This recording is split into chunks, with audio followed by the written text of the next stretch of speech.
ഹബീബായ നബി തങ്ങൾ പറഞ്ഞു, മുൻ സമുദായങ്ങൾ നശിപ്പിക്കപ്പെട്ടു പോയവരുണ്ട്. എത്രയോ ആളുകൾ. നമ്മൾ പെട്രയെ കുറിച്ച് പറയും. ജോർഡാനിന്റെ ഭാഗമാണ് പെട്ര. ജോർഡാനിന്റെ ഈസ്റ്റിലേക്ക്, നോർത്ത് ഈസ്റ്റിലേക്ക്, സൗദി അറേബ്യയുടെ നോർത്ത് വെസ്റ്റിലേക്ക് മദായിൻ സാലിഹ്, അതിനിപ്പുറത്ത് പെട്ര. ആ പ്രദേശങ്ങൾ സമൂദ് ഗോത്രക്കാർ, സാലിഹ് നബി അലൈഹിസ്സലാമിന്റെ ആളുകൾ ജീവിച്ചു പോയ സ്ഥലം. ഇന്ന് ടൂറിസ്റ്റ് കേന്ദ്രങ്ങളാണ്. അത് ടൂറിസത്തിന്റെ സ്ഥലങ്ങളല്ല എന്നാ ഖുർആൻ പറയാം. അത് അദാബിന്റെ സ്ഥലങ്ങളാണ്. നിങ്ങൾ അതിലൂടെ കടന്നു പോകുമ്പോ ഇല്ല അൻതും ബാഖൂൻ, കരഞ്ഞുകൊണ്ടല്ലാതെ സ്വഹാബികളെ ഇതിലെ കടന്നു പോകരുത് എന്ന് നബി തങ്ങൾ തബൂക്കിലേക്ക് പോകുമ്പോൾ പറഞ്ഞു കൊടുത്തിട്ടുണ്ട് സല്ലല്ലാഹു അലൈഹി വസല്ലം. ആ മലകൾ വലിയ വലിയ പർവ്വതങ്ങളാണ് അവര് വീടുകളാക്കി കൊത്തിയെടുത്തത്. ഇന്നൊന്ന് വെറുതെ നെറ്റിലൊന്ന് പെട്ര എന്ന് അടിച്ചു നോക്കിയാൽ കാണാൻ പറ്റും. സമൂദുകാർ യൻഹിതൂന മിനൽ ജിബാലി ബുയൂത, അവര് പർവ്വതങ്ങളെ തുരന്ന് വീടുണ്ടാക്കിയവരാണ് എന്ന് ഖുർആൻ പറഞ്ഞതിനെ ശരിക്കും കാണണമെങ്കിൽ ഒരു ഗൂഗിൾ ഇമേജസിൽ പെട്ര, PETRA, പെട്ര എന്നടിച്ചു കൊടുത്താൽ മനസ്സിലാവും.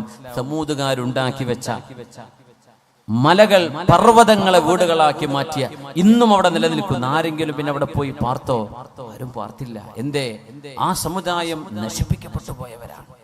പിന്നെ ആരും അവിടെ അനന്തരെടുത്തിട്ടില്ല. വാപ്പാന്റെ വീട് വലിയ വലിയ മാമലകളാണ്, വലിയ ജനലും വാതിലുമുള്ള വലിയ വീടുകളായി, കോട്ടകളാക്കി ഇവർ പണിതത്. ആരെങ്കിലും പാർത്തോ? ഇല്ല. അല്ലാഹു നശിപ്പിച്ചു. ഇറ്റലിയുടെ ഭാഗമായ ഒരു സ്ഥലമുണ്ട്, പ്യൂംപി എന്ന് പറയുന്ന സ്ഥലം. പ്യൂംപി വ്യഭിചാരം പച്ചയായി തെരുവുകളിൽ വ്യഭിചാരം നടത്തിയ ആളുകളാണ്. ആ വ്യഭിചാരത്തിൽ പ്രത്യേകത, എല്ലാ അങ്ങാടികളുടെ ചുമരുകളിലും പുരുഷനും സ്ത്രീയുടെയും നഗ്നമായ രൂപങ്ങളും ചിത്രങ്ങളും പച്ചയായി എഴുതി വെച്ചിരുന്ന, ചിത്രപ്പണിയെടുത്തിരുന്ന പ്യൂംപി എന്ന് പറയുന്ന നാട്ടുകാർ, ഇറ്റലിക്കാരാണ്. ആ നഗരം അള്ളാഹു നശിപ്പിച്ചത്. ഇന്ന് അവിടെ ചരിത്രാവശേഷിപ്പുകളുണ്ട്. എന്താ? ആ പ്യൂംപിയിലേക്ക് കടക്കുമ്പോ ചെറിയ മക്കളെ, അതൊരു ഒരു മ്യൂസിയം സിറ്റിയാണിന്ന്. അല്ലാഹു തആല പാറകൾക്കുള്ളിലെ തിളച്ചുമറിയുന്ന ഭൂമിക്കുള്ളിലെ ലാവ, അഗ്നിപർവ്വതം ഉണ്ടാകുമ്പോഴുണ്ടാകുന്ന ലാവ പ്യൂംപി നഗരത്തിലേക്ക് അടിച്ചു വന്ന് വ്യഭിചാരത്തിൽ ഏർപ്പെട്ടിരുന്ന ആണിന്റെയും പെണ്ണിന്റെയും ദേഹത്തിലൂടെ ആ ചുട്ടുപൊള്ളുന്ന കുഴമ്പ് പോലെയുള്ള പാറയുടെ, അള്ളാഹുവിന്റെ ഈ ലാവയുടെ ആ ഒരു ലായനി ദേഹത്തുകൂടെ കവിഞ്ഞു പോയപ്പോ കിടന്ന കിടപ്പിൽ കല്ലുകളായി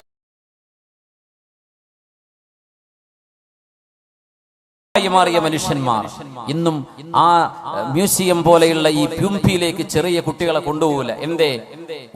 ആണും പെണ്ണും പച്ചയായി തോന്നിവാസം ചെയ്തുകൊണ്ടിരിക്കുന്ന നേരത്ത് അവരുടെ ദേഹത്തുകൂടെയാണ് ഈ അദാബ് വന്നത്. അവരങ്ങനെ കല്ലായി ഉറച്ച്, കൈ വായ തുറന്ന്, കൈ പൊക്കി വെച്ച്, കാല് പൊക്കി വെച്ച്, കമിഴ്ന്ന് കിടന്ന് ഇങ്ങനെയൊക്കെ കിടക്കുന്ന മനുഷ്യ കോലങ്ങൾ.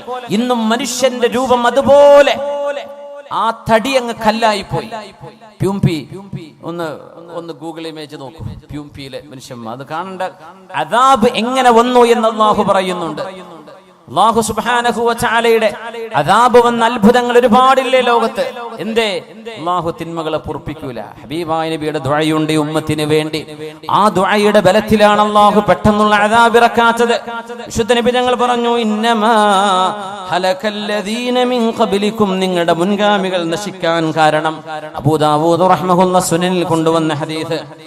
നിങ്ങളുടെ മുൻഗാമികൾ അല്ലാഹു നശിപ്പിച്ചത്, ഒരു മനുഷ്യൻ തന്റെ കൂട്ടുകാരൻ തിന്മ ചെയ്യുമ്പോ നീ അത് ചെയ്യല്ലേ എന്ന് പറയും. കള്ളുടിക്കുന്നോട് നീ കുടിക്കല്ലേ എന്ന് പറയും. വ്യഭിചരിക്കുന്നോട് വ്യഭിചരിക്കല്ലേ എന്ന് പറയും. പെണ്ണുങ്ങളുടെ പിന്നാലെ നടക്കുന്നോട് നീ ചെയ്യല്ലടോ, മോശല്ലേ എന്ന് പറയും. പിന്നെ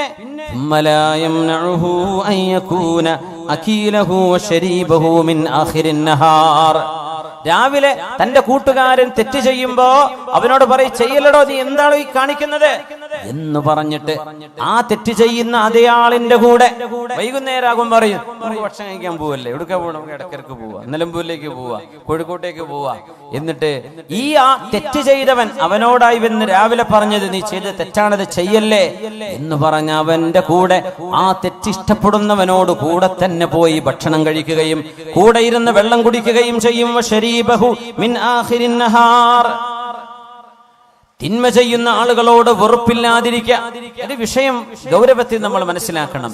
നമ്മൾ തെറ്റ് ചെയ്യുന്നുണ്ടോ ഇല്ലേ എന്നതിനപ്പുറം തെറ്റിനോട് നമ്മുടെ മനസ്സിൽ ഇഷ്ടമുണ്ടോ ഇല്ലേ എന്നാണ് ചോദിക്കേണ്ടത്. വ്യഭിചാരം കിട്ടിയ തരക്കേടില്ല എന്നാ മനസ്സിൽ തോന്നുന്നത്. അടി കിട്ടുമല്ലോ എന്ന് പേടിച്ചിട്ടാ ചെയ്യാണ്ടിരിക്കുന്നത്. അത് ഈമാനല്ല, അത് ഈമാനല്ല. തിന്മകളോട് വെറുപ്പ് വേണമെന്നാണ്. ആ വെറുപ്പ് നമ്മുടെ കൽബിലുണ്ടോ? അത് ഇന്നഹു കാന ഫാഹിഷതൻ വസാഅ സബീല. അല്ലാഹു മോശമാണ്, വളരെ മോശമാണ് എന്ന് അല്ലാഹു പറഞ്ഞത് ഞാൻ എന്റെ ജീവിതത്തിലേക്ക് കൊണ്ടുവന്ന എന്റെ ഭാര്യയല്ലാതെ എന്റെ ശരീരത്തിന്റെ രഹസ്യങ്ങൾ അറിയാൻ മറ്റൊരാളില്ല എന്ന് നമ്മുടെ കൽബിൽ നമ്മൾ ഉറക്കുന്നുണ്ടോ? കള്ളു കുടിക്കാൻ ആഗ്രഹമുണ്ട്, പക്ഷേ കുടിക്കാറില്ല. അതല്ല ഈമാൻ. തിന്മയോട് വെറുപ്പ് നമുക്ക് തോന്നുന്നുണ്ടോ എന്നാണ് ചോദിക്കേണ്ടത്. നമുക്ക് തിന്മയോട് വെറുപ്പുണ്ടോ? ഈമാനിന്റെ പ്രത്യേകത അതാണ്. അല്ലാഹുമ്മ ഹബ്ബിബ് ഇലൈനൽ ഈമാൻ വസയ്യിൻഹു ഫീ ഖുലൂബിനാ വകർരിഹ് ഇലൈനൽ കുഫ്റ വൽ ഫുസൂഖ വൽ അസ്യാൻ വഉലൈക ഹുമുർ റാഷിദൂൻ. ഒരു പ്രാർത്ഥന, ഖുർആനിന്റെ ആയത്തിൽ നിന്നുണ്ടാക്കിയ പ്രാർത്ഥന. അല്ലാഹു തആല ഉലൈക ഒരു വിഭാഗത്തെ കുറിച്ച് ഹബ്ബബ ഇലൈഹിമുൽ ഈമാൻ. അല്ലാഹു അവർക്ക് ഈമാനിനെ മഹ്ബൂബാക്കി കൊടുത്തു. വിശ്വാസം, അല്ലാഹുവിലുള്ള വിശ്വാസം, പരലോകത്തേക്ക് റബ്ബിനെ കാണാൻ പോകണം, നാളെ വിചാരണയുണ്ട്, നാളെ ഖബറിന്റെ ഉള്ളിൽ ശിക്ഷയുണ്ട്, രക്ഷയുണ്ട്, നാളെ സിറാത്തുണ്ട്, മീസാനുണ്ട്, ഹിസാബുണ്ട്, സ്വർഗ്ഗമുണ്ട്, നരകമുണ്ട്, അല്ലാഹുവിനെ കാണുന്ന ഒരു ലിഖാ ഉണ്ട് എന്ന് വിശ്വസിക്കുന്ന ആ വിശ്വാസം ഖൽബിലേക്ക് ഇഷ്ടപ്പെടുകയും വസയ്യനഹു ഫീ ഖുലൂബിഹിം അവരുടെ ഖൽബിൽ അല്ലാഹു വിശ്വാസം മനോഹരമാക്കി കൊടുക്കുകയും ചെയ്തു. അവരിൽ അല്ലാഹു നമ്മെ പെടുത്തി തരട്ടെ. വകറഹ ഇലൈഹിമുൽ കുഫ്റ വൽ ഫുസൂഖ വൽ അസ്യാൻ. പാപം ചെയ്യുന്നതും തോന്നിവാസം ചെയ്യുന്നതും അവിശ്വാസവും നിരീശ്വരവാദവും പറയുന്നതും പ്രവർത്തിക്കുന്നതും ചിന്തിക്കുന്നതും അവരുടെ ഖൽബിലേക്ക് അല്ലാഹു വെറുപ്പാക്കി കൊടുത്തു. റബ്ബിനോട് നമ്മൾ അത് ചോദിച്ചു വാങ്ങണം. അല്ലാഹുമ്മ ഹബ്ബിബ് ഇലൈനൽ ഈമാൻ വസയ്യിൻഹു ഫീ ഖുലൂബിനാ വകർരിഹ് ഇലൈനൽ കുഫ്റ വൽ ഫുസൂഖ വൽ അസ്യാൻ. തിന്മകളോട് വെറുപ്പുണ്ടാവലാണ് ഈമാനിന്റെ അടയാളം. ഇപ്പൊ ലോട്ടറി അടിച്ചാൽ എനിക്ക് അടിക്കാത്തോണ്ട് കുഴപ്പമില്ല, അടിച്ചു കഴിഞ്ഞാൽ ഞാൻ ഏതെങ്കിലും മൂലയിൽ നിന്ന് മസല ഉണ്ടാക്കിയിട്ട് അത് ഹലാലാക്കും എന്നാണ് കൽബിന്റെ ഉള്ളിലുള്ളതെങ്കിൽ ഈമാനില്ല. കിട്ടാത്തോണ്ട് അടിച്ചു കിട്ടിയോക്കണ്ടേ, എന്തെങ്കിലും മസല ഉണ്ടാക്കിയിട്ട് ആ കാശ് ഇങ്ങോട്ട് കയ്യിലാക്കും. ഇതാണ് നമ്മുടെ ഉള്ളിലിരിപ്പെങ്കിൽ അതല്ല ഈമാൻ. കള്ളുടിയന്മാരെ കാണുമ്പോഴേ എൻ്റെ ടേസ്റ്റ് എന്താണെന്ന് അറിയാൻ പൂതി ഉണ്ടായിരുന്നു, നടക്കൂലല്ലോ. ആ പൂതി വരാൻ പാടില്ല. വ്യഭിചാരം, ഒരുത്തങ്ങം വന്ന് പറയടോ ഞാൻ മറ്റോള ചാടിച്ചു, ഇവിടെ ചാടിച്ചു, എന്നെ കൊണ്ട് പറ്റിയിട്ടില്ലല്ലോ എന്നാ തോന്നണതെങ്കിൽ ആ പറയണോന്ന് ഈമാനില്ല. വെറുപ്പ്, തിന്മയോട് വെറുപ്പ് വരണം എന്നാ, അതാണ് ഈമാൻ. അത് നമുക്ക് വരുന്നുണ്ടോ എന്നാ വിഷയം. തിന്മയോട് വെറുപ്പ് എന്ത് മുമ്പ് കൊണ്ടുവന്ന് വെച്ചാലും ഞാൻ തൊടൂല എന്നതാണ്. മഹാനായ അബ്ദുല്ലാഹി ഇബ്നു ഹുദാഫത്തു സഹ്മി റളിയല്ലാഹു അൻഹു ഉമറുൽ ഫാറൂഖ് റളിയല്ലാഹു അൻഹുവിന്റെ കാലത്തെ ഫാറൂഖ് റളിയല്ലാഹു അൻഹു മദീനക്കാരോട് മുഴുവൻ, ആ മഹാനുഭാവൻ റോമെന്ന് വരുമ്പോ മദീനക്കാരോട് മുഴുവൻ വിളംബരം ചെയ്തു. മദീനക്കാർ മദീനയുടെ ഗേറ്റിലേക്ക് വന്നു നിൽക്കണം. അന്ന് നഗരങ്ങൾക്ക് ഗേറ്റ് ഉണ്ടാവും. കരുളായിക്ക് ഒരു ഗേറ്റ് ഉണ്ടാവും, നിലമ്പൂർക്ക് ഒരു ഗേറ്റ് ഉണ്ടാവും, എടക്കരക്ക് ഒരു ഗേറ്റ് ഉണ്ടാവും. ആ ഗേറ്റിനുള്ളിൽ കടക്കാൻ പറ്റും എന്ന പോലെ. ഇവിടെ നമുക്ക് നമ്മുടെ നാട്ടിൽ ഗേറ്റൊന്നും ഉണ്ടായിട്ടില്ല. പക്ഷെ അറബ് രാജ്യങ്ങളിൽ സമർക്കന്ദിലും ബുഖാറയിലും ഇന്ന് പോയാൽ കാണാൻ പറ്റും പഴയ കാലത്തെ അവരുടെ കോട്ടയുടെ മതിലുകൾ. ഒരു നഗരത്തിന് ഭിത്തി ഉണ്ടാവും. മദീനക്കന്ന് ഭിത്തിയുണ്ട്. മദീനയുടെ ഭിത്തികളിലേക്ക് പുരുഷന്മാർ മുഴുവനും ഇറങ്ങിച്ചെല്ലണം. എന്നിട്ട് അബ്ദുല്ലാഹി ഇബ്നു ഹുദാഫത്തു സഹ്മി വരുമ്പോൾ ആ മഹാനുഭാവന്റെ നെറ്റിയിൽ മദീനക്കാർ മുഴുവനും ഉമ്മ വെക്കണം, ചുംബിക്കണം, ആ മഹാന്റെ നെറ്റിയിൽ മുത്തണം എന്ന് ഫാറൂഖ് റളിയല്ലാഹു അൻഹു ഉത്തരവിട്ട സ്വഹാബിയാണ് അബ്ദുല്ലാഹി ഇബ്നു ഹുദാഫത്തു സഹ്മി. എന്താ കാരണം എന്നറിയോ? എന്തിനാണ് മദീനക്കാർ മുഴുവൻ ആ മഹാനെ ചെന്ന് സ്വീകരിക്കണം? ഒരു കാരണമുണ്ട്. റോമക്കാരുമായി നടന്നൊരു യുദ്ധത്തിൽ ഒരുപാട് മുസ്ലിമീങ്ങളെ അവര് ബന്ദികളാക്കി പിടിച്ചപ്പോ മഹാനായ അബ്ദുല്ലാഹി ഇബ്നു ഹുദാഫത്തു സഹ്മി റളിയല്ലാഹു അൻഹുവിനെ പിന്തിരിപ്പിക്കാൻ ഏറ്റവും ഈമാനുള്ള ഒരാളെ, മുസ്ലിമീങ്ങളിൽപ്പെട്ട ഒരാളെ കൊണ്ടുവാ എന്ന റോമൻ എംപറർ ഉത്തരവിട്ടപ്പോ അന്ന് പിടിച്ചു കൊണ്ടുപോകപ്പെട്ടത് ഈ സ്വഹാബിയാണ്, അബ്ദുല്ലാഹി ഇബ്നു ഹുദാഫത്തു സഹ്മി റളിയല്ലാഹു അൻഹു. രാജാവ് ചോദിച്ചു, ഇസ്ലാം വിട്ടിങ്ങോട്ട് ക്രിസ്ത്യാനി മതത്തിലേക്ക് വാ. ഞാൻ വരൂല. നിനക്ക് എന്റെ അധികാരത്തിന്റെ പകുതി ഞാൻ തരാം. എന്റെ അധികാരത്തിന്റെ പകുതി. പഞ്ചായത്തിന്റെ പകുതി അല്ലേ കൊടുക്കണത്? റോമൻ എംപയർ എന്ന് പറഞ്ഞാൽ ഇന്നത്തെ യൂറോപ്പ് മുതൽ തുർക്കി മുതൽ ഇറാഖ് വരെ ജോർഡാനിലൂടെ കടന്നു പോകുന്ന പ്രവിശാലമായ ലോകത്തിന്റെ പകുതി. എന്നൊരു വീട് വെച്ചരാന്ന് പറഞ്ഞാൽ ഞാൻ ക്രിസ്ത്യാനി ഏത് മതച്ചായിക്കോളൂ, എനിക്കൊരു വീട് കിട്ടിയാൽ മതി. ഇതാണ് മനുഷ്യന്മാരുടെ ഈമാന്റെ അവസ്ഥ. പാല് പാക്കറ്റ് കിട്ടിയാൽ ഞാൻ പോന്നോളാം.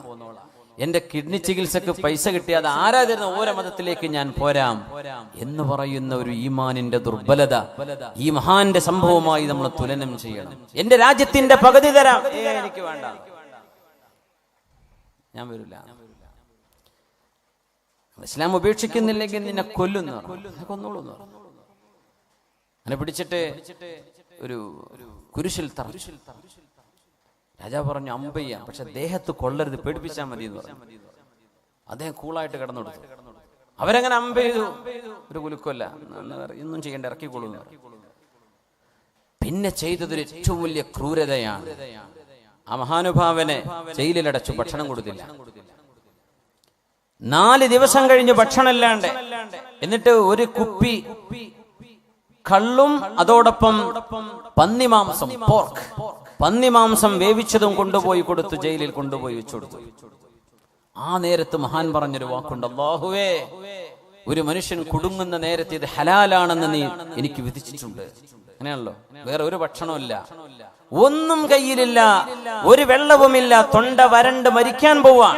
അങ്ങനത്തെ ഒരു ഘട്ടത്തിൽ അവനവന്റെ ജീവൻ നിലനിർത്താൻ മാത്രം ഒരു ഹറാം അള്ളാഹു അനുവദിച്ചു കൊടുക്കുന്നു. ഒരു ഘട്ടത്തിൽ ആ നേരത്തൊരു മാംസം അതേ ഉള്ളൂ, വേറെ ഒന്നും ഒരു ഭക്ഷണവും ലഭ്യമല്ല. ആ ഒരു പന്നിമാംസം കഴിച്ചില്ലെങ്കിൽ അവൻ ജീവൻ അപകടത്തിലാണ്, അവൻ മരിച്ചു പോകും. അങ്ങനത്തെ ഒരു ഘട്ടത്തിൽ അത് അനുവദി ഇല്ലാമൽ തുരിർത്തും എന്ന് ഖുർആൻ പറഞ്ഞതിനർത്ഥം അതാണ്. നിങ്ങൾക്കൊരു നിർബന്ധമായ ഒരു സാഹചര്യം. യൂറോപ്പിലേക്കൊക്കെ യാത്ര പോകുമ്പോ എത്രയോ ആളുകൾ ഷെങ്കൻ വിസ എടുത്ത് പോകും. ഫ്രാൻസും ജർമ്മനിയും ഇറ്റലിയും സ്വിറ്റ്സർലൻഡും ഒക്കെ കണ്ടുപോരാം. അവിടുത്തെ മീറ്റ് ഹലാൽ മീറ്റ് ആവണമെന്നില്ല, അവിടുത്തെ ചിക്കൻ ഹലാൽ ചിക്കൻ അല്ല. വേറെ നിർവാഹമല്ലല്ലോ എന്ന് പറഞ്ഞ് കഴിക്കും. വേറെ നിർവാഹം വെജിറ്റേറിയൻ കഴിക്കൂടെ, സീ ഫുഡ് കഴിച്ചൂടെ? അതിനെ പറ്റിയല്ലേ ഈ പറഞ്ഞത്. ജീവൻ അബ്ദുല്ലാഹ് ഇബ്നു ഹുദാഫത്ത് സഹ്മി ജയിലിലാണ്, കൊണ്ടുപോയി കൊടുത്തു. മഹാൻ ആ ഭക്ഷണത്തോട് രാജാവ് പരീക്ഷിക്കുകയായിരുന്നു ഈമാന്റെ അളവ്. നമ്മളൊക്കെ ഒന്ന് ആലോചിക്കണം മുഅ്മിനെ, എന്താ നമ്മളെ ഈമാനും നമ്മളും തമ്മിലുള്ള അവസ്ഥ എന്താണ്? ആ മഹാനൊരു വാക്ക് പറഞ്ഞവരുടെ മുമ്പിൽ, അല്ലാഹുവേ, ജീവിതത്തോട് മല്ലടിക്കുന്ന, മരണം മുന്നിൽ കാണുന്ന ഒരു മനുഷ്യന് ദാഹാർത്തനായവന്റെ മുമ്പിൽ നീ ഹറാമായ വെള്ളവും ഹറാമായ മദ്യവും നീ ഹലാല് പോലെ അനുവദിക്കുന്നുണ്ട് എന്ന് എനിക്കറിയാം റബ്ബേ. ഈ മാംസം എനിക്കിപ്പോൾ കഴിക്കൽ ഹലാലാണെന്ന് എനിക്കറിയാം. 4 ദിവസമായി ഞാൻ പട്ടിണിയിലാണ്. പക്ഷേ അല്ലാഹുവേ, ഈ മാംസവും നീ ഹറാമാക്കിയത് എന്നെ കൊണ്ട് കഴിപ്പിക്കുന്നത് കണ്ട്, ഞാൻ കഴിക്കുന്നത് കണ്ട് എന്റെ മതത്തോട്, ഞാൻ മതത്തിന്റെ വിശ്വാസങ്ങളോട് പിന്മാറി എന്ന് എന്നെ താറടിച്ചു കാണിക്കാൻ, അവർ സന്തോഷിക്കാൻ ചെയ്യുന്ന ഈ പരിപാടിക്ക് ഞാൻ കൂട്ടുനിൽക്കില്ല റബ്ബേ. ഞാൻ ഇങ്ങനെ മരിച്ചാലും അവരിങ്ങനെ ഇത് കണ്ട് സന്തോഷിക്കരുത്, ഞാൻ അവരെ സന്തോഷിപ്പിക്കാൻ അനുവദിക്കില്ല, ഞാനത് തൊടുന്നില്ല റബ്ബേ എന്ന് പറഞ്ഞ് അത് തൊടാതെ പോയ അബ്ദുല്ലാഹി ഇബ്നു ഹുദാഫത്ത് സഹ്മി രാജാവ് വീണ്ടും ഇവിടുന്ന് പുറത്തിറക്കി. 6-7 സ്വഹാബിമാരെ ഒരു വലിയൊരു ചെമ്പിൽ തിളച്ച എണ്ണയിൽ ജീവനോടെ കൊണ്ടുപോയിട്ടിട്ടുണ്ട്. നമ്മളൊക്കെ റോഹിംഗ്യൻ മുസ്ലിമീങ്ങളോട് ചെയ്യുന്ന അദാബ് കാണുമ്പോൾ മനസ്സൊക്കെ പടച്ചു പോകും. നമുക്ക് ഉറക്കം വരൂല, ആഴ്ചകളോളം ഭക്ഷണം കഴിക്കാൻ കഴിയില്ല റബ്ബേ. പാവം മനുഷ്യരോട് കാണിക്കുന്ന ക്രൂരത കണ്ടോ? സ്വഹാബികൾ അതിലേറെ സഹിച്ചു. 6-7 സ്വഹാബിമാരെ തിളച്ച എണ്ണ തിളപ്പിച്ചിട്ട് ജീവനോടെ അവിടെ പിടിച്ചു വെക്കപ്പെട്ട സ്വഹാബിമാർ പറഞ്ഞു, അബ്ദുല്ലാ, നീ പിന്മാറിയില്ലെങ്കിൽ നിന്നെ ഇതാണ് ഞങ്ങൾ ചെയ്യാൻ പോകുന്നത്. അദ്ദേഹം കരഞ്ഞു. എന്തിനാ കരച്ചിലെന്ന് ചോദിച്ചു. ഞാൻ കരയുന്നത്, എനിക്കൊരു ശരീരമല്ലേ ഉള്ളൂ, ഇതൊന്ന് നിങ്ങൾ ഇട്ട് കഴിഞ്ഞാൽ എന്റെ തടി തീർന്നില്ലേ? എനിക്ക് ഇങ്ങനെ 1000 ശരീരം ഉണ്ടായിരുന്നെങ്കിൽ ഞാൻ കൊതിച്ചു പോവുകയാണ്. ഒന്നല്ലേ ഉള്ളൂ, ആ സങ്കടത്തോടാണ് ഞാൻ കരയുന്നത്. ഇത് കണ്ടപ്പോഴാണ് രാജാവിന് ബോധ്യപ്പെട്ടത്, ഇസ്ലാം, ഇവര് മുസ്ലിം ആകുന്നത് പൈസക്ക് വേണ്ടിയല്ല. ഇവർ ഇസ്ലാം സ്വീകരിച്ചത് സത്യം, ധർമ്മം, യുക്തിബദ്ധമായൊരു വിശ്വാസ പ്രമാണം, ഇത് ലോകത്ത് ഇത് മാത്രമുള്ളൂ എന്ന് ബോധ്യപ്പെട്ടതിന്റെ പേരിലാണ്. ആ ഒരു വിശ്വാസത്തിന്റെ പ്രതീകമായ അബ്ദുല്ലാഹി ഇബ്നു ഹുദാഫത്ത് സഹമിയെ ഒന്നും ചെയ്യാതെ ശിക്ഷിക്കാതെ ഇയാൾ വെറുതെ വിടാൻ പോവുകയാണ് രാജാവ്. ഈ മനുഷ്യന്റെ ഈമാനിന്റെ ഘനം കണ്ടിട്ട് നമുക്ക് അങ്ങനത്തെ ഒരു ചെറിയൊരു ഘട്ടം വന്നാൽ എന്തായിരിക്കും നമ്മുടെ അവസ്ഥ? നമ്മൾ കീഴടങ്ങി കൊടുക്കൂലേ? അന്നേരം രാജാവ് പറഞ്ഞു, അബ്ദുള്ള, അവസാനത്തെ ഒരു ചോദ്യം, നീ എന്റെ നെറ്റിയിലൊന്ന് ഉമ്മ വെക്കുമോ? നെറ്റിയിൽ ഉമ്മ വെക്കെന്ന് പറഞ്ഞാൽ ഞാൻ താഴെയാണ്, നിങ്ങൾ മീതയാണ്, ഞാൻ നിങ്ങളെ ബഹുമാനിച്ചു, ഞാൻ ഒന്നുമല്ല എന്നൊരു സമ്മതിപ്പിക്കലാണത്. അദ്ദേഹം പറഞ്ഞു, ഞാൻ ചെയ്യാം, പക്ഷേ ഒരു കണ്ടീഷൻ ഉണ്ട്. ഞാനത് ചെയ്താൽ എന്റെ കൂടെയുള്ള 10, 70, 80 സ്വഹാബിമാർ, മുസ്ലിമീങ്ങൾ, താബിഈങ്ങളുണ്ട്, അവരെ നിങ്ങൾ വിട്ടയക്കണം എന്റെ കൂടെ. അദ്ദേഹം പറഞ്ഞു, നീ എന്റെ നെറ്റിയിലൊന്ന് ഉമ്മ വെച്ചാൽ നിന്നെ ഞാൻ വിട്ടയക്കാം. മഹാനവർ പറഞ്ഞു, ഞാനത് ചെയ്യാം, പക്ഷേ എന്റെ കൂടെയുള്ള 80 ആളുകളുടെ ജീവൻ അതുകൊണ്ട് രക്ഷപ്പെടണം, എന്റേത് മാത്രമല്ല. ഞാൻ തരാം. രാജാവിന് എങ്ങനെയെങ്കിലും അബ്ദുല്ലാഹി തങ്ങൾ കീഴടങ്ങണമെന്ന ആഗ്രഹത്തിലേക്ക് എത്തി. അങ്ങനെ ആ രാജാവിന്റെ നെറ്റിയിൽ അദ്ദേഹം ഉമ്മ വെച്ചു. ഒന്നുമില്ല, പ്രതീകാത്മകമായി ആ ഒരു സാഹചര്യം 80 ആളുകളുടെ ജീവൻ രക്ഷിക്കാൻ. ആ സംഭവം കഴിഞ്ഞ് വരുമ്പോഴാ ഫാറൂഖ് റളിയല്ലാഹു അൻഹു പറഞ്ഞത്, മദീനക്കാരായ മുഴുവൻ പുരുഷന്മാരും മദീനയുടെ ഗേറ്റിലേക്ക് നിൽക്കണം. ഇനി വരാനുള്ള അബ്ദുല്ലാഹി ഇബ്നു ഹുദാഫത്ത് സഹമിയുടെ നെറ്റിയിൽ നിങ്ങൾ ഉമ്മ വെക്കണം. അന അബ്ദഉ ബിഹിം, ഞാനാണത് ആദ്യം ചെയ്യുന്നത് എന്ന് പറഞ്ഞ് ആ നെറ്റിയിൽ ഉമ്മ ചാർത്തിയ ഉമർ ഇബ്നുൽ ഖത്താബ് റളിയല്ലാഹു അൻഹു മദീനക്കാർ മുഴുവനും. അതൊരു ഈമാനാണ്. നമ്മളെവിടെ കിടക്കുന്നു? നമ്മുടെ ഈമാൻ എവിടെ കിടക്കുന്നു? മുഅ്മിനേ, അല്ലാഹുവിനോട് ചോദിക്കണം, അല്ലാഹുമ്മ ഹബ്ബിബ് ഇലൈനൽ ഈമാൻ, അല്ലാഹു ഞങ്ങളുടെ ഹൃദയത്തിലേക്ക് ഈമാൻ മഹ്ബൂബാക്കി തരണേ റബ്ബേ. ഈമാനോടൊരു ഇഷ്ടം വരണം. അത് നമ്മൾ പഠിക്കുമ്പോഴാണ് അതിനോട് ഇഷ്ടം വരിക, അറിയുമ്പോഴാണ് അതിനോട് ബഹുമാനം വരിക. അല്ലാഹുമ്മ ഹബ്ബിബ് ഇലൈനൽ ഈമാൻ وزينه في قلوبنا وكره إلينا الكفر والفسوق والعصيان وجعلنا من الراشدين. എഴുന്നേറ്റ് സ്വലാത്ത് ചൊല്ലിയിരിക്കാം. صلوا على النبي محمد وآله. اللهم صل على سيدنا محمد وعلى آل سيدنا محمد وبارك وسلم عليه.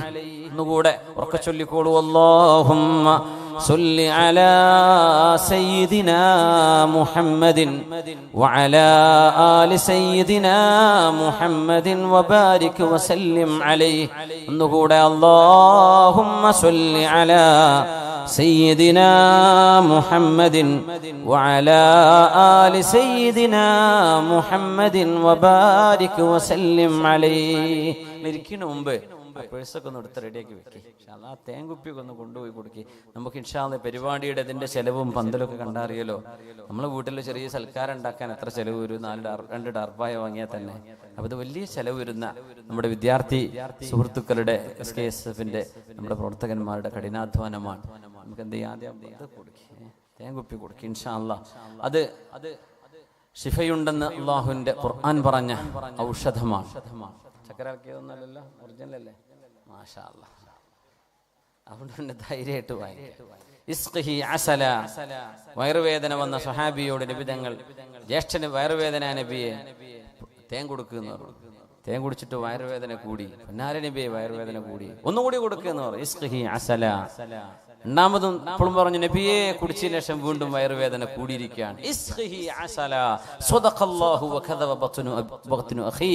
അല്ലാഹ് പറഞ്ഞത് സത്യമാണ്, നിന്റെ ജ്യേഷ്ഠന്റെ വയറാണ് നുണ പറഞ്ഞത്. കൊടുക്ക് തേന്, അത് തന്നെയാണ് അതിന്റെ ഔഷധം എന്ന് പറഞ്ഞു. മൂന്നാമതും കൊടുത്തു, അതിൽ സുഖമായി. വളരെ സ്വഹീഹായ ഹദീസാണ്. ഇൻഷാ അല്ലാഹ് അല്ലാഹു ശിഫ നൽകട്ടെ. ഒരു കുപ്പിയുടെ തന്നേക്ക്. ബിസ്മില്ലാ. എല്ലാവർക്കും കൂടെ വാങ്ങിക്കാൻ എല്ലാവർക്കും തയ്യോ? ഉള്ളവരെന്തേ നല്ലൊരു സംഖ്യ കൊടുക്കുക. ഒരു 500 കുറയാതൊക്കെ കൊടുത്താൽ നമുക്ക് ഏകദേശം നമ്മുടെ ചെലവിലേക്കൊക്കെ കിട്ടുമെന്നും പറയാൻ പറ്റൂലല്ലേ? ഉണ്ടാവോ? ബിസ്മില്ലാ. ഒന്ന് ഞാൻ എടുത്തു, ബാക്കി എന്ത് ചെയ്യാം? എല്ലാവരും വാങ്ങിക്കും. ബിസ്മില്ലാ. നമ്മൾ അരിക്കോട്ട് ഇങ്ങനെ തേൻ കൊടുത്തിട്ട് ഞാൻ വിളിച്ചു നോക്കിയപ്പോൾ അവർക്ക് തേൻ്റെ കായിനെ മുതലായിട്ടില്ല എന്നാണ്. ഓരോരുത്തർ 50-10 കൊടുത്തിട്ട് വാങ്ങിയ തേൻ കുപ്പി തരൂല പറയാൻ വയ്യല്ലോ സംഘാടകർക്ക്. അപ്പം അങ്ങനെ ആയിപ്പോകരുത്. ഒരു വാങ്ങിയത് തന്നെ പിന്നെ കടായിപ്പോയി. അപ്പം അങ്ങനെ ആയി പോകരുതേ. എല്ലാവരും ഒന്ന് സഹകരിക്കണേ. നിങ്ങളൊന്നും ഇപ്പം ഇങ്ങനെ കിട്ടിക്കോണമെന്നില്ല. ഇവിടെ എന്ത് ചെയ്യുക, അള്ളാഹിൻ്റെ ഹദറത്തിലേക്ക് എത്തിയ സ്ഥലിക്ക് എന്ത് ചെയ്യുക, നന്നായിട്ട് സഹായിക്കുക. ആ പ്രയാസങ്ങളും ബുദ്ധിമുട്ടൊക്കെ അള്ളാഹു തആല സലാമത്താക്കി തരട്ടെ. ഒരു 500 മിനിമം എന്ന് ഞാൻ പറയാം. പറ്റുന്നവര് അല്ലാത്തവര് നിങ്ങളടുത്ത് അതിൽ താഴെ ഉള്ളൂ, വേറെ ഒന്നും നിങ്ങളടുത്തില്ല എന്ന് അള്ളാഹുക്കും നിങ്ങൾക്കും അറിയാം. എന്നാൽ പിന്നെ നിങ്ങൾ പറ്റുന്ന കൊടുക്കുക ഇൻഷാ അല്ലാഹ്. അപ്പോൾ അള്ളാഹു ഖൈറാക്കി തരട്ടെ. സഹോദരിമാരുടെ ഭാഗത്തേക്ക് കൊണ്ടുവരണ്ട, അവർ ഭാഗത്തേക്ക് കൊണ്ട് എല്ലാവർക്കും തികയോ? അത് കഴിഞ്ഞിട്ട് മതി, ബാക്കി നമുക്ക് ബക്കറ്റ് കൊടുക്കാം ഇൻഷാ അല്ലാഹ്. ആർക്കെങ്കിലും സ്വതക്ക ചെയ്യാൻ താല്പര്യം ഉണ്ടെങ്കിൽ ഇൻഷാ അല്ലാഹ് അള്ളാഹു തൗഫീഖ് ചെയ്യട്ടെ. അതുകൊണ്ട് മുഅ്മിനെ ബിസ്മില്ലാഹിർ റഹ്മാനിർ റഹീം لعن الذين كفروا من بني إسرائيل على لسان داود وعيسى بن مريم ذلك بما عصوا وكانوا يعتدون كانوا لا يتناهون عن منكر فعلوه لبئس ما كانوا يفعلون. സൗണ്ട് പെർഫെക്റ്റ് ആണ്. സൂറത്തുൽ മാഇദ ഒരു വിഭാഗം ആളുകളെ 2 പ്രവാചകന്മാർ ശപിക്കാൻ കാരണം കാനൂ ലാ യതനാഹൗന അൻ മുൻകരിൻ ഫഅലൂഹ്, അവർ ചെയ്തുകൊണ്ടിരിക്കുന്ന തിന്മകളെ അവരാരും എതിർക്കാത്തവരായിരുന്നു, കണ്ടില്ലെന്ന് നടിക്കുകയായിരുന്നു. നമ്മുടെ ചുറ്റുവട്ടത്ത് കൂട്ടുകാരെ പറ്റി അറിയും. ചിലർ പറയില്ലേ, ഓനെ കുറച്ച് അഫയർ പ്രശ്നമുണ്ട്, ഓൻ പെണ്ണിന്റെ ആളാണ്, ഓൻ കള്ളിന്റെ ആളാണ്, ഓൻ മയക്കും വരുന്ന്, ഒന്ന് മയങ്ങനുണ്ട്, ഓൻ പെയിന്റ് അടിക്കുന്നുണ്ട്, ഓൻ അതുണ്ട്. പല പെയിന്റ് പണിനെ കുറിച്ചല്ല പറഞ്ഞത്, മയക്കും വരുന്നതിന്റെ പല കോഡ് ഭാഷകളുണ്ട്. സുബ്ഹാനല്ലാഹ്. ഇതറിയുന്ന കൂട്ടുകാരെ അത് ഓൻ ചെയ്തോട്ടെ, ഞാൻ ചെയ്യണില്ലല്ലോ. അങ്ങനെയല്ല, നീ അത് ചെയ്യല്ലടാ. നീ ഇങ്ങനെ മരിച്ചാൽ അള്ളാന്റെ അടുത്ത് മയക്കുമരുന്ന് അഡിക്ഷനിൽ നീ നിന്റെ മലക്കുൽ മൗത്ത് നിന്റെ റൂഹിനെ പിടിച്ചാൽ നീ പോകുന്ന നരകത്തിലേക്കല്ല. യുഹ്ശറുന്നാസു അലാ മാ മാതു അലൈഹി, നിങ്ങൾ എങ്ങനെയാണോ മരിക്കേണ്ടത് അങ്ങനെയാണ് നാളെ പരലോകത്ത് പുനർജന്മം നൽകുക. അല്ലാഹു കാത്തുരക്ഷിക്കട്ടെ. അപ്പൊ നീ ഇങ്ങനെ മരിച്ചാൽ നിനക്ക് അദാബല്ലടോ, നാളെ നിന്റെ പരലോകം എന്നേക്കുമായുള്ള നിന്റെ ഒരു ജീവിതം ഒരു നേരത്തെ ഒരു ആസ്വാദനം കൊണ്ട് നീ നശിപ്പിക്കണോ? കൂട്ടുകാര് പറയണം. കൂട്ടുകാര് സുഹൃത്തിനോട്, പെണ്ണ് പെണ്ണിനോട്, ആണിനോട്, കൂട്ടുകാരോട്, കൂട്ടുകാരികളോട് തിന്മയിൽ നിന്ന് മോചിപ്പിക്കണം. ബോയ് ഫ്രണ്ടും ഗേൾ ഫ്രണ്ടും ഉള്ള ആൾക്കാരൊക്കെ ഉണ്ടാവും. അവർക്കറിയാം, കൂട്ടുകാർക്കറിയാം, അവർ വലിയ രസത്തിലാ പറയാം, അതും അവന്റെ ഫ്രണ്ട് നമുക്കറിയാം. നീ എന്തെങ്കിലും ഇടപെട്ടോ, അവരോട് പറഞ്ഞോ ഇത് തിന്മയാ, ചെയ്യരുത്, അരുതാത്തതാണ്, അല്ലാഹു ഇഷ്ടപ്പെടില്ല. ഒരു വിവാഹത്തിലൂടെയുള്ള ഒരു കുടുംബജീവിതമല്ലാതെ വഴിവിട്ട ഈ ബന്ധങ്ങൾ പാടില്ല എന്ന് നീ പറഞ്ഞോ നിന്റെ കൂട്ടുകാരനോട്, നിന്റെ കൂട്ടുകാരിയോട്. ഒരു വിഭാഗം ശപിക്കപ്പെട്ടു. ശപിച്ചു എന്ന് പറഞ്ഞാൽ എന്താ? അള്ളാഹുവിന്റെ റഹ്മത്ത് അവർക്ക് കിട്ടൂല എന്നല്ലേ. റഹ്മത്ത് കിട്ടാതിരുന്നാൽ അവരുടെ കൂടെയുണ്ടാകുന്നത് പിശാചാണ്. പിന്നെ അവരുടെ തലയിൽ പലതും വരും. മക്കളെ അറുത്തു കൊല്ലുന്നതും, കാമുകന് വേണ്ടി ഭർത്താവിനെ തലക്കടിച്ചു കൊല്ലുന്നതും, വീടും കുടുംബവും നാടും എല്ലാം ഉപേക്ഷിച്ച് ഒരു നേരത്തെ തലക്ക് പിടിക്കുന്ന ഒരു ഭ്രാന്ത് കൊണ്ട് പ്രേമം തലക്ക് കയറി 2 കുഞ്ഞിന്റെ ഉമ്മയും 3 കുഞ്ഞിന്റെ ഉമ്മയും 2 കുഞ്ഞിന്റെ വാപ്പയും 3 കുഞ്ഞിന്റെ വാപ്പയും ഇറങ്ങി ഓടുന്നതും പിശാച് തലയിൽ കയറിയത് കൊണ്ടല്ലേ. ഒരു നേരം ബോധമുണ്ടെങ്കിൽ ഇത് ചെയ്യോ? അവസാനം കുറച്ചു നേരം കഴിഞ്ഞ് പെട്രോൾ കഴിഞ്ഞ് വണ്ടി നിൽക്കുമ്പോഴാണ് ഓർമ്മ വരും, എന്തിനിപ്പോ ഞാനിതൊക്കെ ചെയ്തത്, ഇത്രേ ഉണ്ടായിരുന്നുള്ളൂ, ഇതിനാണിപ്പോ ഞാൻ ഈ ലോകം മുഴുവൻ ഇളക്കി മറിച്ചത്, കോടതി വരാന്തകളും ഒച്ചപ്പാടും ബഹളങ്ങളും ഒക്കെ ഉണ്ടാക്കിയത് ഇതിനായിരുന്നോ എന്ന് തിരിച്ചറിയുമ്പോഴേക്കും കാര്യം കൈവിട്ടു പോയിട്ടുണ്ടാകും. കാനൂ ലാ യതനാഹൗന അൻ മുൻകരിൻ ഫഅലൂഹ്, അവര് ചെയ്യുന്ന തിന്മകൾ കാണുമ്പോൾ അവരാരും അത് എതിർക്കാറില്ലായിരുന്നു. നബി തങ്ങൾ പറഞ്ഞല്ലോ സല്ലല്ലാഹു അലൈഹി വസല്ലം, രാവിലെ തിന്മകൾ ചെയ്യുന്ന ആളുകളെ കാണുകയും അവരെ എതിർക്കുകയും ചെയ്യുന്നവർ അവരോടൊരു വെറുപ്പ് തോന്നാതെ വൈകുന്നേരം അവരുടെ കൂടെ ഇരുന്ന് ഭക്ഷണം കഴിക്കുന്നവരായിരുന്നു. അതുകൊണ്ടാണല്ലോ അനഹുമുല്ലാഹു വഹവലഹും ഖിറദതൻ വഖനാസീർ, അല്ലാഹു അവരെ കുരങ്ങുകളായും പന്നികളായും രൂപം മറിച്ചത്. അതിന് കാരണം തിന്മകളോടൊരു വെറുപ്പ് തോന്നാത്തത്. ആദ്യം തിന്മകളോട് വെറുപ്പ് തോന്നണം. ബാങ്ക് പലിശയാണ്. ബാങ്ക് ജോലി പലിശയുമായി ബന്ധപ്പെട്ട ജോലിയാണ്. അള്ളാഹുവിനോട് യുദ്ധം ചെയ്യുന്ന പരിപാടിയാണ്. അത് ഏത് രാഷ്ട്രീയ സംഘടനക്കാർ നേതൃത്വം കൊടുത്താലും ബാങ്ക് പരിപാടി നമുക്ക് പാടില്ലാത്തതാണ്. അത് ഹറാമ് തന്നെ. അതിനൊന്നും നമ്മൾ സംഘടനകളോ രാഷ്ട്രീയ പാർട്ടികളോ ഉണ്ടാക്കി അതിന്റെ പിന്നാലെ കൂടി വലിയ സംഭവമാക്കേണ്ട ഒരു കാര്യമില്ല. അത് ഹലാലും ഹറാമും ആഖിറവും പരലോകവും ഇല്ലാത്ത ഒരു വിഭാഗം ആളുകൾ ലോകത്ത് എന്നുണ്ടാവും. അവര് നടത്തിക്കോട്ടെ. നമ്മൾ പറഞ്ഞു ഒരു ജോലിയും കിട്ടിയില്ല, ബാങ്ക് ജോലി കിട്ടിയ നാട്ടില് ബാങ്ക് മാനേജറായി ജോലി കിട്ടിയ ഞാൻ കയറുമായിരുന്നു. റെക്കമെൻഡേഷൻ നടക്കുക. നമ്മുടെ പാർട്ടി നേതാവ് ഉണ്ടല്ലോ, ജില്ലാ നേതാവിന്റെ കാല് പിടിച്ചേക്കാം. എന്തിന് നമ്മൾ നടക്കുന്നു? ഒരു ഹറാമ് നമ്മൾ ചോദിച്ചു വാങ്ങാനോ വെറുതെ കിട്ടിയെടുക്കാൻ പാടില്ലാത്ത സംഗതിയാണ്. നമ്മളെന്താ പറയാ, എന്താ ശമ്പളം 70,000, 80,000, 1 ലക്ഷം, 1.5 ലക്ഷം, പിന്നെ എടുത്തൂടെ? നമുക്കൊക്കെ എന്ത് ഈമാൻ. അള്ളാഹു യുദ്ധം പ്രഖ്യാപിച്ച വിഷയമാണ് പലിശയുടെ ഇടപാടുകളോട് അള്ളാഹു യുദ്ധം പ്രഖ്യാപിച്ചു. അള്ളാഹുവിനോട് യുദ്ധം ചെയ്യുന്നതിന് തുല്യമാണ്. ആ ഒരു സിസ്റ്റം ലോകത്തുണ്ടാവാൻ പാടില്ലെന്നാണ് ഇസ്ലാമിന്റെ കാഴ്ചപ്പാട്. ഒരു മനുഷ്യന്റെ സഹായം ആവശ്യമായ രംഗത്ത് അവന് സഹായം കൊടുക്കുന്ന കാശ് കൊണ്ട് അവനെ ചൂഷണം ചെയ്യരുത്. പലിശരഹിത വായ്പാ പദ്ധതികൾ നമ്മൾ തയ്യാറാക്കുക. പലിശയുമായി ബന്ധപ്പെട്ട ഒരു ജോലിയും ഒരു മുസ്ലിമിന് എടുക്കാൻ പറ്റൂല. അതിന് ഞാൻ ആര് എതിർത്ത് എന്ത് ക്ലിപ്പിറക്കിയിട്ടും കാര്യമില്ല. മുസ്ലിമിനത് പറ്റൂല. ഞാൻ മുസ്ലിമിനെ പറയുന്നത്. മുസ്ലിം അല്ലാത്ത പലരും ഇതൊരു പക്ഷേ യൂട്യൂബിലൊക്കെ കേട്ടേക്കാം. നിങ്ങൾ മിണ്ടാണ്ടിരുന്നാൽ മതി. ഇത് മുസ്ലിമീങ്ങളോട് ഈമാനുള്ളവരോടാണ് ഞാൻ പറയുന്നത്. നമുക്കത് പാടില്ല. വെറുതെ കിട്ടിയാലും പാടില്ല. കിട്ടിയ തരക്കേടില്ല എന്നാണ് മനസ്സിലുള്ളത്. അപ്പൊ തിന്മയോട് വെറുപ്പില്ല എന്നതിന്റെ അർത്ഥം. അത് കുറ്റകരമാണ്. നാളെ പരലോകത്തേക്ക് വരുന്ന ഒരു വിഭാഗം ആളുകളുടെ കർമ്മങ്ങളെ ഖിയാമത്ത് നാളിൽ വരുന്ന ഒരു വിഭാഗം ആളുകൾ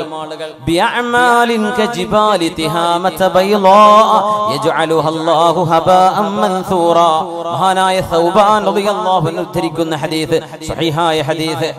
ഒരു വിഭാഗം ആളുകളുടെ കർമ്മങ്ങൾ മലകളോളം വരുന്ന അമലുകളുമായി വരുന്നവര്. മലകളോളം നമുക്കൊക്കെ നമ്മളെ അമല് ഈ സ്റ്റേജിന്റെ തറയോളം ഉണ്ടാവും. അല്ലാഹു അലം. മലകളോളം അമലുമായി വരുന്നവര് അള്ളാഹു പൊടിപൊടിയാക്കി കളയുമെന്നാണ്. അള്ളാഹു സ്വീകരിക്കൂല. ഭയങ്കരമായ ദിക്റും സലാത്തും ഹജ്ജും കൊല്ലം ഉംറയും ഒക്കെ ചെയ്തിട്ടുണ്ട്. റമദാൻ ഹറമിൽ കുത്തിയിരിക്കുന്ന ആളാ. നാട്ടില് വട്ടിപ്പലിശേനെ പരിപാടി. ഒരു കാര്യമില്ല. ആകാശങ്ങ് പോയി. എയർലൈൻസിൽ ലാഭായി എന്ന് മാത്രം, വേറൊന്നും കിട്ടിയില്ല. ട്രാവൽസ് يجعلها الله هباء منثورا جلهم لنا صفهم لنا يا رسول الله لألا نكون منهم ونحن لا نعلم. നബിയെ അത് ആരാണെന്ന് പറഞ്ഞു തരുമോ നബിയെ? ആരാണ് അല്ലാഹു അങ്ങനെ കർമ്മങ്ങൾ സ്വീകരിക്കാതെ പോകുന്നവർ? ആരുടെ അമലാണ് അല്ലാഹു സ്വീകരിക്കാത്തത്? ഞങ്ങൾ പറഞ്ഞു കൊടുത്തു. ആരാണെന്നറിയുമോ? നമ്മൾപ്പെട്ടവരെ, നമ്മുടെ ആശയങ്ങളുള്ളവരെ, ഇസ്ലാമിന്റെ ഭാഷയിൽ സംസാരിക്കുന്നവരെ.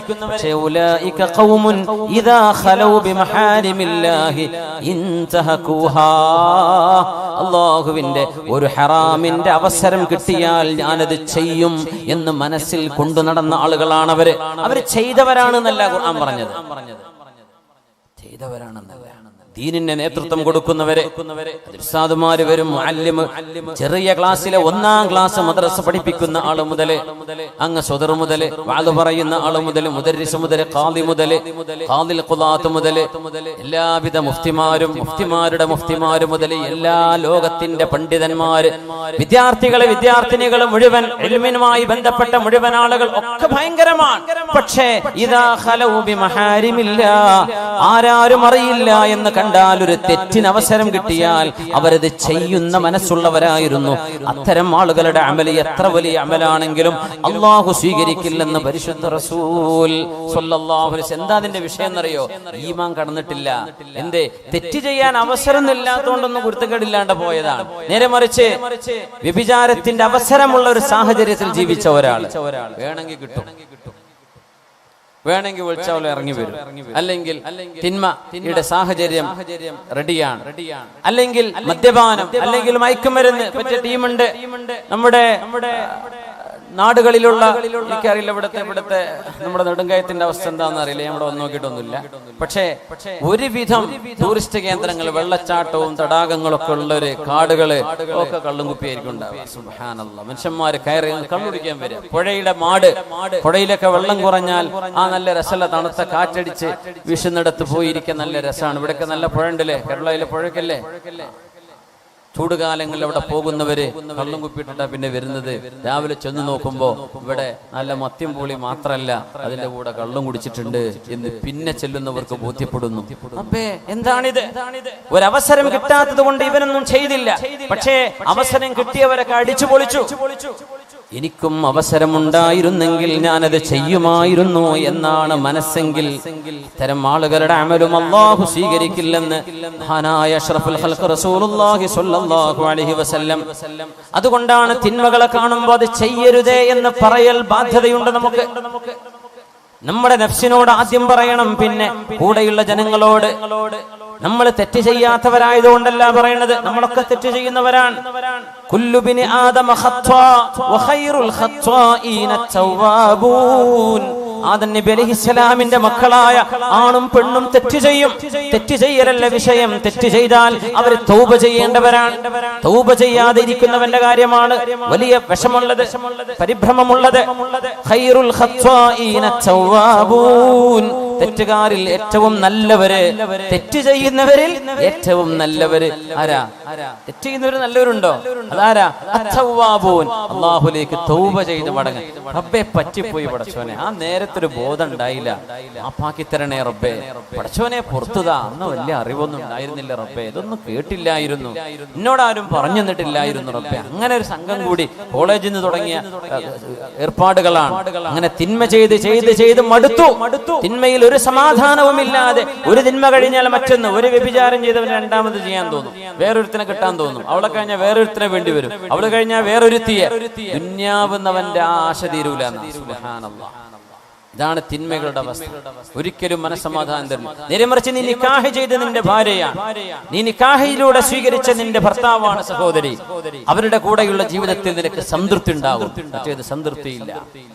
മനുഷ്യന്റെ ആഗ്രഹങ്ങൾ അടങ്ങാത്തത്, ഒരിക്കലും അടങ്ങാത്ത ഒരു വികാരജീവിയായി മനുഷ്യൻ അടിമപ്പെടുകയാണ്. എന്തിന്? തിന്മകൾ വാരിക്കൂട്ടാൻ വേണ്ടി മാത്രമോ?